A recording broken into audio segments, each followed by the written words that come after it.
Hello guys, in this video I'm going to show you how to allow others to add you by your ID on the Line application.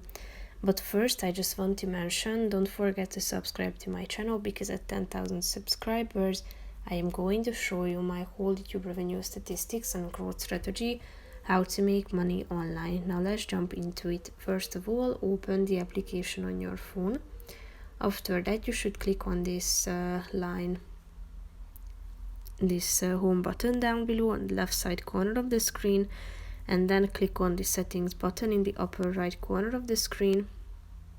Then you should tap on profile, scroll down to the this allow others to add me by ID section. Click on this button on the right side, thereby enabling this feature. Others will be able to add you as their friends using your ID, the Line application. So basically that's it for this video guys. See you in the next one. Bye bye.